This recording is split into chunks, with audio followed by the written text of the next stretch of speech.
देखिए, मेरा नाम है चंद्रशेखर आजाद और इस देश में ये नाम बड़ा फेमस है। तो मेरे फादर ने कुछ सोच के रखा होगा। अब मेरा प्रयास है कि जो उम्मीदें हमारे लोगों को मुझसे, उसमें मैं खरा उतरूं। तो रावण वो मीडिया ने दिया, मैंने स्वीकार कर लिया। फिर मुझे लगा कि कुछ इस देश के जो बिगड़ेल लोग हैं वो उसका फायदा ना उठा लें, तो मैंने उसको वापसी करा दिया। तो इसलिए आज चंद्रशेखर आजाद है। कभी लगेगा कि रावण की जरूरत है तो फिर लगा लेंगे। तो चंद्रशेखर आजाद अब राजनीति भी करेंगे या इसी तरीके से आंदोलन करते रहेंगे? देखिए, चंद्रशेखर आजाद अभी राजनीति नहीं करने वाले, क्योंकि भीम आर्मी एक बहुत बड़ी टीम है, पूरे देश में काम करती। कल मैं गुजरात था, वहीं से वापस लौटा हूं। तो हम लोग अभी अपनी सोशल मूवमेंट को मजबूत कर रहे हैं और प्रयास कर रहे हैं कि ये मूवमेंट इतनी मजबूत हो जाए कि लोग तानाशाह ना रहे। तो आपने मुझे बुलाया, बहुत बहुत शुक्रिया। अभी स्टेज पर हमने देखा जिग्नेश मेवानी, हार्दिक पटेल थे और उन्होंने कहा कि अब जातिगत राजनीति से उभर कर हमको सामने आना चाहिए। हमको अब लोगों की बात करनी चाहिए, किसानों की बात करनी चाहिए, फिर भले वो किसी भी जाति का हो। जी, क्या आपको लगता है कि अब ये वक्त आ गया है कि इस देश में नए सिरे से राजनीति के बारे में सोचा जाए, नए सिरे से इसके बारे में सोचा जाए, बजाय इसके कि सिर्फ जातिगत राजनीति ही यहाँ पर एक सोल्यूशन के तरह? भाजपा से बड़ी जातिगत राजनीति करता कौन है? अभी देखिए, पूरे देश को पता था कि हनुमान जी किस जाति के हैं।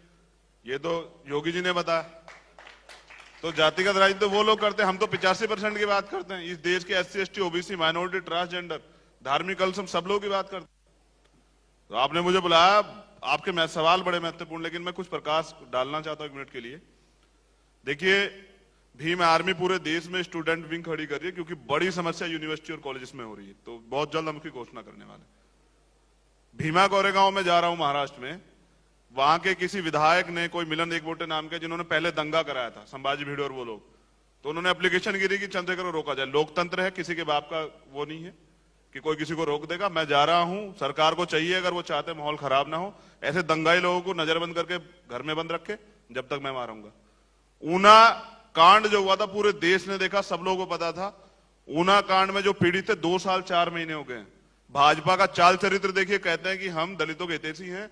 ना आज तक उनके लिए सरकारी व्यवस्था नौकरी में हुई, ना उनको रोजगार मिला, ना उनके लिए जमीन की जो बात कहती वो नहीं हुई। वो आज उन्होंने कुछ दिन पहले राष्ट्रपति के यहां घेरी एप्लीकेशन कि वो इच्छा मृत्यु चाहते हैं। भीम आर्मी है, हम उनको मरने नहीं देंगे। हम उनके साथ खड़े, उनकी लड़ाई लड़ेंगे, ऊना मार्च करेंगे। किसी भी सूरत में अगर कहीं भी कोई दलित को, OBC को, माइनॉरिटी पे, ट्रांसजेंडर का अत्याचार होगा, उनकी लड़ाई लड़ेंगे, चाहे लाठी खाएंगे, जेल जाएंगे, सब चीजें करेंगे। याद आती है हमको दलित पैंथर की मूवमेंट शुरू हुई थी महाराष्ट्र में, और वहां पर उसमें से जो नेता उभर कर सामने आए थे, उसमें से एक नेता थे रामदास आठवले। आज हम देख रहे हैं रामदास आठवले राजनीति में कभी कांग्रेस कभी बीजेपी, इसके बीच में झूम रहे हैं। क्या आपको लगता है कि यही अंत होने वाला है, अगर इसी तरीके से यही राजनीति अगर करनी है तो? देखिए, तभी तो अभी मैं राजनीति नहीं कर रहा हूं। अभी तो मैं तैयार कर रहा हूं ऐसे लोगों को, क्योंकि मैं राजनीति अकेला व्यक्ति जो ऐसा हूं, मुझे लगता है कि किसी को समर्पण करके काम करना पड़ेगा। तो मैं बहुजन मूवमेंट को वहां ले जाऊंगा जहां साहब काशीराम 97 में लेके गए थे। 12 साल में साहब काशीराम ने राष्ट्रीय पार्टी बना दिया था BSP को। तो मैं बहुजन मूवमेंट को बहुत मजबूत चलाऊंगा, और आपके माध्यम से बता रहा हूं कि पूरे देश में हम लोग डिमांड कर रहे हैं कि ये जो बहुजन समाज के लोग हैं, जो कमजोर वर्ग के लोग हैं, आर्थिक रूप से सशक्त लोग नहीं है, इन लोगों के लिए सरकार लाइसेंस की व्यवस्था कराए, चाहे उसके लिए लोन दे। जब अंबानी जी को लोन मिल सकता, क्या इन गरीबों को लोन नहीं मिल सकता? तो अब इनको हम मरने नहीं देंगे, इनके लिए लोग हम लड़ रहे हैं और लड़ते रहेंगे। लेकिन यूपी में हमने देखा कि आप रासुका में जब आपको गिरफ्तार किया गया था, आप ही के दलितों की राजनीति करने वाली मायावती, आपके बारे में एक बार भी उनका बयान नहीं आया। तो ये तो कहीं ना कहीं दलित राजनीति में फूट डालने की बात है। आप अपनी बात तैयार कर रहे हैं, मायावती वहां पर BSP बनाए हुए हैं, तो कहीं ना कहीं दलित राजनीति में फूट की बात नजर आ रही है। आप भी वही बात कर रहे हैं जो मायावती और कांशीराम करते थे। जी, तो वो फूट की बात कर देते? नहीं, आप जो कर रहे हैं उससे दलित राजनीति में फूट नहीं पड़ेगी। कैसे पड़ेगी फूट? मैं तो अभी चुनाव लड़ ही नहीं रहा हूं ना, मैं तो लोगों को तैयार कर रहा हूं। और मैंने लोगों को तैयार किया, देखिए, मध्य प्रदेश जाके, राजस्थान जाके, और रिजल्ट आपके सामने है कि सब लोग मिलकर वहां चुनाव नहीं जीत पाए। सरकार इनके हाथ में, तो क्यों नहीं जीते? अभी ये जो EVM से वोटों की चोरी करे, ये भी बंद करा देंगे। हम मजबूर कर देंगे। लोकतंत्र लोगों से होता है, जनता की बात नहीं सुनी जाएगी तो ऐसे चुनाव नहीं होने देंगे हम लोग। आप कैसे इन सारे लोगों को, आपने कहा कि हम दलितों को साथ में लाएंगे, OBC को साथ में लाएंगे, बाकी जातियों को भी साथ में लाएंगे, लेकिन चुनाव का इतिहास कहता है, राजनीति का इतिहास कहता है कि ये जातियां साथ में नहीं आ सकती। हम यूपी में देख रहे हैं कि OBC मायावती के साथ नहीं जाते हैं, वो दलितों की पार्टी मानी जाती है, उनके OBC चंद्रशेखर के साथ तो जाता है, बहुत बड़ा। देखिए, OBC वर्ग हमारे साथ खड़ा हुआ है। आप जब को एक बड़ी रैली करके दिखा देंगे, तो ऐसा नहीं है। अभी मेरा एक बड़ा प्रोग्राम जो ओबीसी जातियों पे लगा हुआ है। अभी मेरा बड़ा प्रोग्राम, मैं गुजरात गया था, इंटेलेक्चुअल लोगों से बात करके जो मुस्लिम कम्युनिटी से। तो जब मैंने अभी रैली की थी बिजनौर में, वहां बड़े मुस्लिम उसमें थे। आप लोगों ने तो कवरेज भी दिया, बहुत बहुत शुक्रिया उसके लिए। ऐसा नहीं है कि ये सब लोग एक नहीं है, ये सब लोग एकजुट होते हैं, काम करने वाला अच्छा चाहिए। और मैं आप लोगों को भरोसा भी दिलाता हूं कि बीजेपी और कांग्रेस दो ये पार्ट नहीं रहेंगे, एक सिक्के के दो पहलू, कि कभी बीजेपी सत्ता रहेगी, कोई कांग्रेस रहेगी। थर्ड फ्रंट खड़ा होगा, बहुजन आंदोलन को मजबूत करेंगे, वापस बीएसपी को भी सर्जन हिता सर्जन छोड़ के बहुजन हिता बहुजन सुखा पे लेके आएंगे। इतना काम करेंगे। तो आपको लगता है कि बीएसपी अपने मुद्दों से हट रही है, इसके लिए भीम आर्मी की जरूरत है? देखिए, इतनी तेजी से जो लोग बढ़ रहे थे, कहीं ना कहीं अगर बाधा आई है तो कुछ गलत हुआ है ना। तो मुझे सबसे जरूरी यही लगता है कि जिनकी बात हो रही थी उनकी बात नहीं हो रही है, मुझे ऐसा लगता है। आप पर आरोप यह लगता है कि आप जानबूझकर जातिगत राजनीति बढ़ाने की कोशिश करते हैं और जिसके वजह से दंगे होते हैं, और बार बार आप उसी तरफ राजनीति को ले जाने की कोशिश कर रहे हैं। देखिए, मुझ पे आरोप लगता है, अब लगाने वाले कौन लोग हैं, मीडिया के लोग हैं या अदर कोई लोग हैं, लेकिन आरोप तो अभी माननीय मोदी जी पे लगा है। ठगों के सरदार पे, जो गुजरात से जिनको दिल्ली भेज दिया गया, उन पे आरोप लगा है राफेल वाला। तो उनसे तो कभी मीडिया सवाल नहीं करता। मैं चाहता हूं सवाल जो है आरोप प्रत्यारोप उनसे हो जो रूलिंग पार्टी हो, जो सत्ता में बैठे हो। आम आदमी से क्या वो, जो लोग हक की लड़ाई लड़ रहे उनसे क्या वो।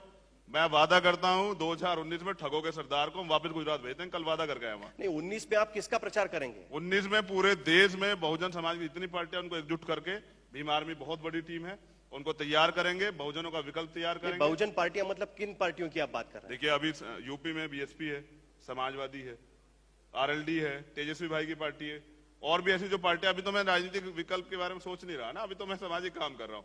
तो ढूंढ लूंगा, राजस्थान में कोई होगा उसे ढूंढ लूंगा, मध्य प्रदेश में कोई होगा उसे ढूंढ लूंगा, सबको तैयार करूंगा। क्योंकि ये लड़ाई जो है वजूद की लड़ाई है।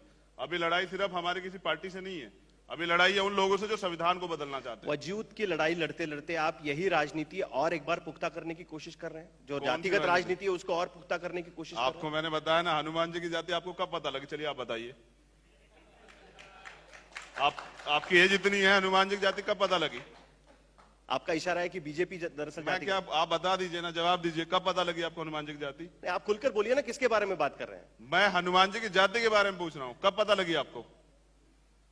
नहीं, आप किसके बारे में बात कर रहे हैं? हनुमान जी की जाति के बारे में। आप जाति का आरोप लगा रहे हैं ना मेरे ऊपर। मैं तो अच्छा, आप एक बात बताइए, आज तक में कितने एंकर दलित हैं? चलिए नाम बताइए मुझे आप।